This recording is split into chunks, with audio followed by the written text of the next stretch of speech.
নবী করিম সাল্লাল্লাহু আলাইহি ওয়াসাল্লাম বলেছেন, ইয়া মাশারাশ শাবাব, হে যুবকরা। এই যুবক যাদের সম্পর্কে জিজ্ঞেস করলেন তাদেরকে সম্বোধন করে বলেছেন। তো এটি জবাব বা সমাধান রাসূলুল্লাহ সাল্লাল্লাহু আলাইহি ওয়াসাল্লামের দেওয়া স্বয়ং। আমি শুধু পড়ে শোনাচ্ছি, ইয়া মাশারাশ শাবাব, হে যুবকদের দল, মান ইসতাতা মিনকুমুল বাআতা ফালিয়াতাযাওয়াজ, তোমাদের মধ্যে কারো যদি বিয়ে করার ক্ষমতা থাকে, বাআত মানে এখানে আর্থিক এতটা সচ্ছলতা যে মোহর যতটা চাইবে দিতে পারবে। যে কেউ বেশি চাইছে, আমি ওর মেয়েকে বিয়ে করব না। যে কম চাইবে, যেখানে কম মোহর লাগবে সেখানে বিয়ে করব। যতটা সর্বনিম্ন মোহর দিয়ে বিয়ে করতে পারবে এতটা মোহর দিতে পারবে।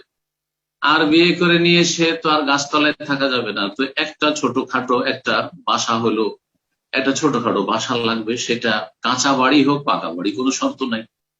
হ্যাঁ, বাণিজ্য ঢেকে রাখতে পারবে। এইগুলো হচ্ছে সর্বনিম্ন বলছি, সর্বর্ধে বলার কোনো প্রয়োজন নেই। যে আজকাল মানুষের চাওয়া পাওয়ার তো শেষ নেই আবার। আর টাকা পয়সা আগে থেকে জমা থাকতে হবে, যে আমি যাতে বিয়ে করে বছরকে বছর খাওয়াইতে পারি, বা কমপক্ষে 6 মাসের খরচ থাকে। না নাই, একদিনের খরচ নাই, কিন্তু আজকে বিয়ে করবে আর বিয়ে করে সে দিন মজুর করে খাওয়াইতে পারবে, ডেইলি দিন মজুর করে নিজেও খেতে পারবে আর নিজের স্ত্রীও খাওয়াইতে পারবে। এতটুকু হিম্মত আছে, সাহস আছে যে আমি দৈনিক কাজ করে আমি নিজের সংসার চালাতে পারবো।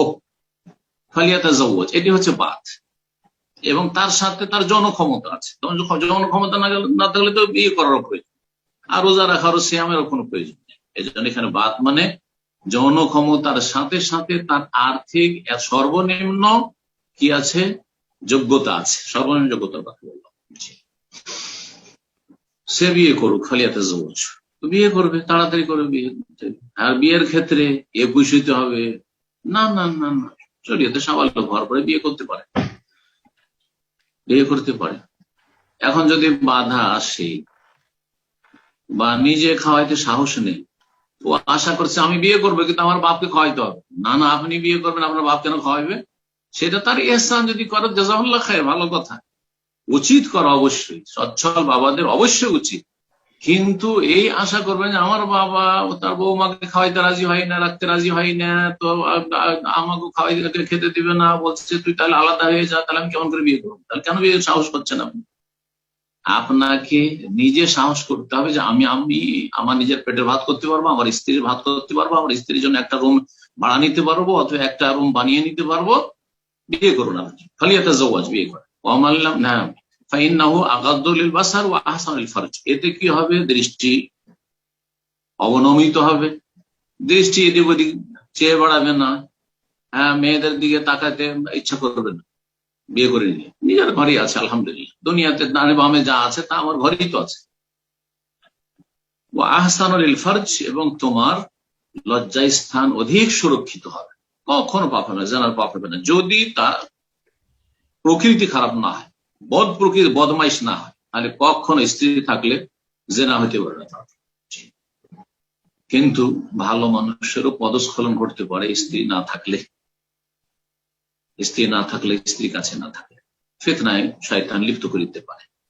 তো বিয়ে হচ্ছে সমাধান। অমাল্লাম ইয়াস্তাতে, কেউ যদি, বা অমাল্লাম ইয়াস্তাতিল বাত, স্ত্রী খাওয়াইতে সাহস করছে না, একটা রুম ভাড়া নেওয়ার ক্ষমতা নেই, নিজের পেটের ভাত নিয়ে চিন্তা যে আমার বাপ খাওয়াবে তো খাবো, বাপের হোটেলে খাই, নিজে কর্মঠ নয়, তাহলে ফালাইহি বিসসাম, সে যেন সিয়াম পালন করে, রোজা রাখে। দেখেন সপ্তাহে 2টো রেখে দেখেন, সোমবার বৃহস্পতিবার। এতে যদি দেখছেন যে না আর বিয়ের দিকে ইচ্ছা হয় না, আলহামদুলিল্লাহ অনেক ভালো আছে, তাহলে হয়ে গেল যথেষ্ট, এটাই চিকিৎসা যথেষ্ট, সাপ্তাহিক 2টো রোজা রাখা। তাতেও যদি না দেখছেন না 2টো রোজা রাখছি, তারপর হ্যাঁ, রোজা রাখার সাথে সাথে আবার বেশি করে খাবেন। সাহারিতে এত বেশি খেলেন, যত বেশি খাবেন তত বেশি যৌন চাহিদা বাড়ে। 3 ভাগের 1 ভাগ করে খান, সুন্নতি তরিকায় খান। ইফতারের পরে এত বেশি খেতে লাগে, এত বেশি আইটেম, যে এত খাওয়ার পরে আর নড়াচড়া করতে পারছেন না, তাহলে তো এই রোজা কোনো কাজে দেবে না। তাহলে যৌন ক্ষুধা নিবারণ করবে না এই সিয়াম। এমন সিয়াম করতে হবে যে সিয়াম স্বাস্থ্যের জন্য উপকারী হয় এবং যৌন ক্ষুধাকে ঠান্ডা রাখে, আর সেটাতে মধ্যম পন্থায় খাওয়া দাওয়া করতে হবে, সহুর এবং ইফতার। ফালিবি সম, সিয়াম পালন, দুটোতে যদি না হয় 3টে, সপ্তাহে 3টে রাখেন, একদিন পর একটা রাখেন, জি, শনিবার একটা, রোববার বাদ দিলে সোমবারে একটা, মঙ্গলবার বাদ বুধবার একটা, এইভাবে একদিন পর একদিন দাউদ আলাইহিস সালাম সিয়াম রাখেন। জি, এটা হচ্ছে আফদালুস সিয়াম সিয়াম দাউদ আলাইহিস সালাম। আশা করি বুঝতে পেরেছেন। আর আর একটা বলেই দিই, যখন বাবার কথা বললেন যে বাবা বিয়ে দিতে চায় না, বাপ মাকে যদি রাজি করে নিতে পারেন, হয়তো আপনি রোজগার করতে পারেন না, কিন্তু বাপ মা বলছে অসুবিধা নেই বাবা, তোমার আমি বিয়ে দেবো, আর তোমার যা খাওয়া লাগে, তোমার স্ত্রী খাওয়া দাওয়া লাগে, ভরণ পোষণ লাগে, সব দিবে, এই যে তোমার জন্য রুম রেডি আছে, তাহলে বিয়ে করে সমস্যা নেই। বাপের হোটেলে যদি আপনাকে ফ্রি ফ্রি খাওয়ায় আর বিয়ে করেন, তো সেটা, কিন্তু আসল যেটা শরীয়ত সেটা হচ্ছে আপনাকে দায়িত্ব নিতে হবে, আপনাকে আপনার স্ত্রীর দায়িত্ব নিতে হবে, আপনার বাপ নিবে না। এভাবে যদি পারেন তো বিয়ে করেন, আর না পারেন তো সিয়াম পালন করেন। জাযাকুমুল্লাহু খাইরান।